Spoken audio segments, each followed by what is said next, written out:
Hype TV people! I love doing that, folks. I can't tell you the joy I get from it.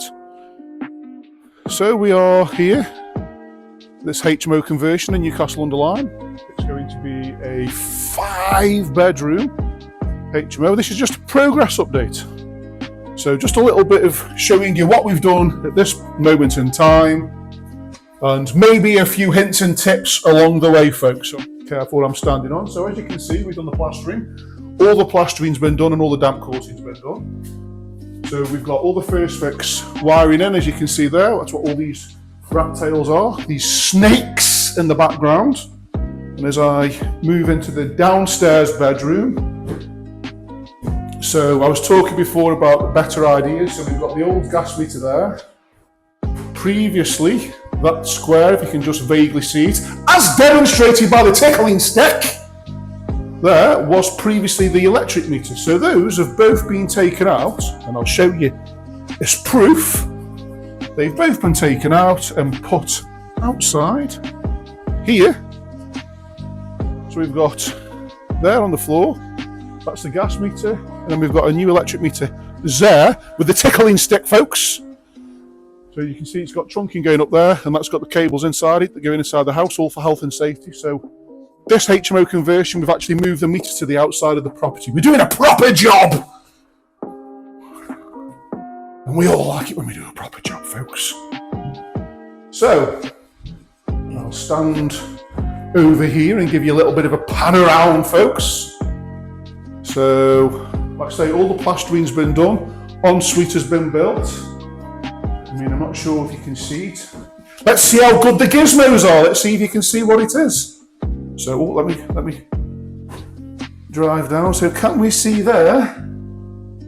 We've got all the pipe work that's in. So we've got the 110 pipes. So that's where all the wee and poo goes.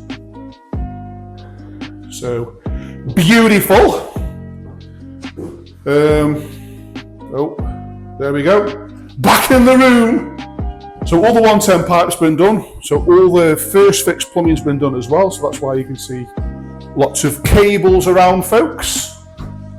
So this is the bedroom number 2. So we've got the new PVC door. Little bit of a builder's tip for you. This is common sense more than anything else, folks. As if you imagine,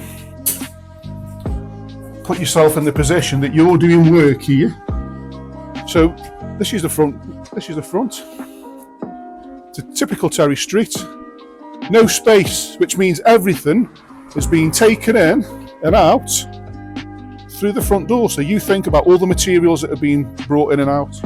Everything that's happening inside there, to be quite honest, after a while, that gets battered. So there's, if we fitted the new front door now, we get scratches, all sorts of issues, and we're going to have to start putting it right. So, builder's tip is, we fit it at the last moment. So therefore, anything that gets brought in and out, we haven't got to mess around with time and trying to be careful with the new front door, because we're fitting it last. Therefore, the old door can just get battered and it doesn't make any difference. And that's, as you can see there, the blue Peter door, folks. The blue Peter door. We love it. So we can see we've got some old building materials left over there. We've got some insulation left over, but in its entirety, it's done. We've got the steel that goes across there. We've got some extraction that's in there. Actually, we've plastered the extraction fan in. So obviously, another tip for you, folks. When you're doing your HMO designs, when you have an ensuite, you have to think about the extraction. So for building regulations, you need 110mm extraction, which is basically a fan to pump out all the odour. That was a nice word, wasn't it? Odour. Agitate the bean. Get the odour out of the house and out to the outside. So that's what we've done there. So we've done some little clever boxing. You can always turn around and make it into a bit of a feature, guys. By putting some spotlights in there maybe, or some shelves underneath and make it look like it's meant to be there. A little bit of a design tip, that's what you could do. So when I did one of my first videos on this property, I was saying about a clever design, or how good designs are and how they can make or break a HMO, in my humble opinion. So on this particular one, it's got an entry. So again, if you go to the front of the property, so obviously this is not my house, this is what the owners brought. But as you can see there, we've got a doorway, which is the entry that takes us to the back. So at some period of time in this house's history, it's obviously been purchased. So sometimes you'd have what's called a flying freehold, which means you'd share that, but this has obviously been brought by this property. So that means we've got additional space. So what we've been able to do on this one is the original house. As you walk through the front door there, you've got your first front room there, typical for terraced house layout. Then you've got your living room. So we go out here into the living room, and then what we actually had is there, where the tickling stick is demonstrating and pointing out, that was previously a doorway that went into the kitchen. So you probably can't appreciate it from this video, but this room downstairs now is really, really big. And what we've been able to do is cut a hole in the hallway and make, bear with me, ta-da, is make an entrance into the kitchen. So as you can see, we've taken that wall out there at the back, so it's a really, really, really big space now. Not sure if you can appreciate the size. If I walk over here, and then we do a bit of a turnaround, that is a really good sized kitchen. So that's the underneath the stairs. We can put a fridge or something in there, so we've got an awful lot of space. And then what we've been able to do is utilise the old toilet that's downstairs where the drains are. And inside there, we've got the drains. So we've kept the drains intact, because what we're going to do is use that as a plant room. So the plant room is where we're going to put the boiler and where we're going to put the unvented cylinder for all the hot water for the property. So that's now tucked away in its own room in the corner with a door on it. So all the noise and stuff is out the way. We've used a little space to the side here. We're going to use that as a utility room, which means all this space is pure kitchen. This will be beautiful, folks, trust me. Probably can't appreciate it just yet because the lighting's not that great. It's quite dark outside, it's quite late in the afternoon, and now we've got the dark nights coming in.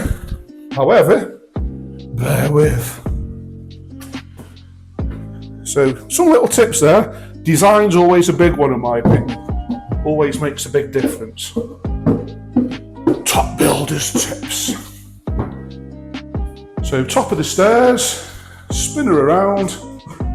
So this was previously the bathroom. We've utilised this into a full bedroom, and we've also made an ensuite there. So this room is still quite a good size. So bedroom's done. Beautiful.